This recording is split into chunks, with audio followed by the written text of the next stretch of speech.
হবে বাধ্যতামূলক নাকি? আরে ভাই, আপনি যদি হাদিস শরীফ শিখতে চান তো মুহাদ্দিসের কাছে কি যেতেই হবে? কথা বল।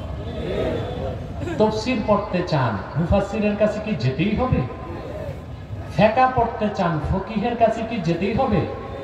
তরিকাত তাসাউফ মারিফত শিখতে হলে হক্কানি পীরের কাছে তো যেতেই হবে।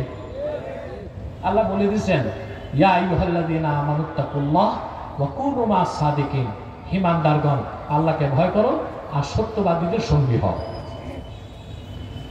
পীরের সুরত কি আল্লাহর সুরত? নাউজুবিল্লাহ। এই কথা যে বলবে, এই বিশ্বাস যে রাখবে, সে নিঃসন্দেহে কাফের এবং মুশরিক। আল্লাহ তাআলা লাইসা কামিসলিহি শাই, আল্লাহর কোনো মেসাল নাই, সুরত নাই।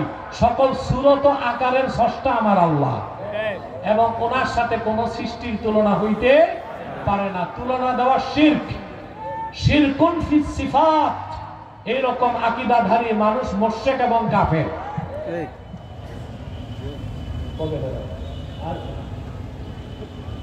এই তুমি দৌড়াও কই?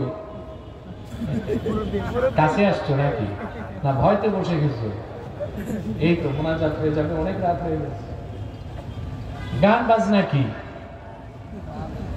কোন ধরনের গান, কোন ধরনের বাজনা হারাম? কোন ধরনের মদ হারাম, কোন ধরনের হালাল? সকল প্রকার গান বাজনাই হারাম। এখন প্রশ্ন হচ্ছে গান কোনটা? গেনা তাগান্নি হচ্ছে যে কোনো সংলাপ বাদ্যযন্ত্রের সাথে যখন গাওয়া হয় সেটাই গেনা। আর যে কোনো সংলাপ মাজামির বা বাদ্যযন্ত্র ছাড়া যদি গাওয়া হয় সেটা গাজাল। সেটা কি? বাদ্যযন্ত্র ছাড়া গাজাল বা সঙ্গীত শোনা যায়, কিন্তু বাদ্যযন্ত্র যুক্ত হলে ওইটাই গেনা, ওইটাই গান, ওইটা হারাম।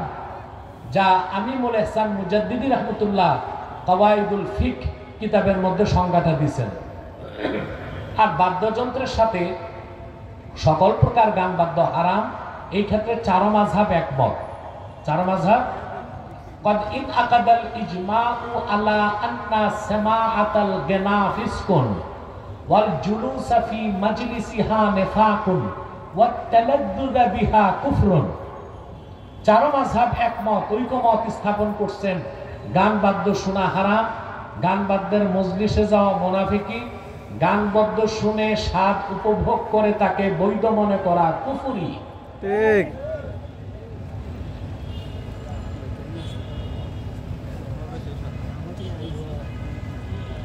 এটা কি লিখেছে? আমার একটা প্রশ্ন ছিল, এক যুবক প্রশ্ন করছে। এক হুজুর বলেছে যে মজা করে 3 বার কবুল বললে বিয়ে হয়ে যায়। এখন আমরা বিদ্যালয়ের শিক্ষকরা আমাদেরকে দিয়ে বিয়ের নাটক করিয়েছে এবং কবুলও বলেছি। এখন আমরা কি করতে পারি? কাজটা তো জটিল হয়ে গেছে। দেখুন, শরীয়ত মোতাবেক বিয়ের জন্য শর্তগুলো কি? ইজাব কবুল আর শাহেদাইন, 2 জন সাক্ষী। আর মোহর যেটা, এটা ফরজ না, এটা ওয়াজিব। এটা কি? ওয়াজিব।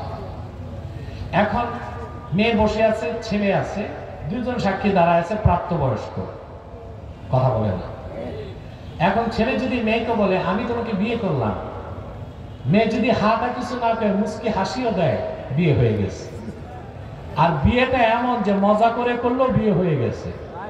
আর বাকিটা শিক্ষকরা বুঝবে। আর যদি ছেলে মেয়েকে পছন্দ করে থাকে তো ফিরি ফিরি ভালোই হয়েছে। আজকাল উপযুক্ত বয়স পার হবার পর সন্তানদের বিয়ে দেওয়া হয় না। ফিতনার এই জমানায় সন্তানদের সময় মতো বিয়ে দেওয়া কতটা গুরুত্বপূর্ণ দেখুন।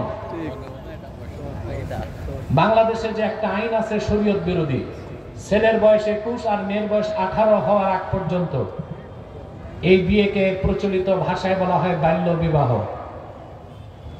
ইসলামে বাল্য বিয়ে বলতে কিছু নাই, বালেগ বিবাহ আছে। ছেলে ম্যাচিউরড, মেয়ে ম্যাচিউরড, বিয়ের বয়স হয়ে গেছে।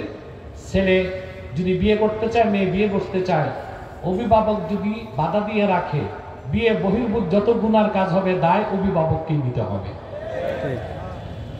আর আমি যুবকদেরকে বলে যাচ্ছি, তোমার বয়স হয়ে গেছে, কোন মেয়েকে তোমার পছন্দ হয়েছে, বাপ মা বিয়ে দিচ্ছে না, তোমার দ্বারা যদি জেনা ব্যভিচারের আশঙ্কা থাকে, তুমি বালেগ মেয়ে বালেগা, যদি পারো শরীয়ত সম্মতভাবে বিয়ে করে নাও, পরে বাপ মাকে মানায় নিবা।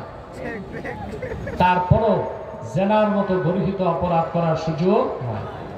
আর যদি জেনার সম্ভাবনা না থাকে তো তোমাকে সবর করতে হবে, বাপ মা যখন দেয় তখনই করতে হবে।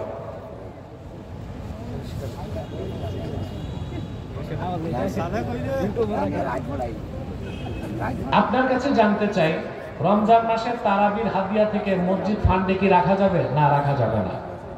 রমজান মাসে হাফেজদের জন্য যে টাকাটা মুসল্লিরা দেয়, ওটা হাফেজদের জন্যই দেয়। এখন ধনী এলাকায় দেখা যায় 2 লাখ টাকা উঠে গেছে, তো কমিটির মানুষের কইলজা জ্বলে হাফেজ দুজনের 2 লাখ টাকা দিতে।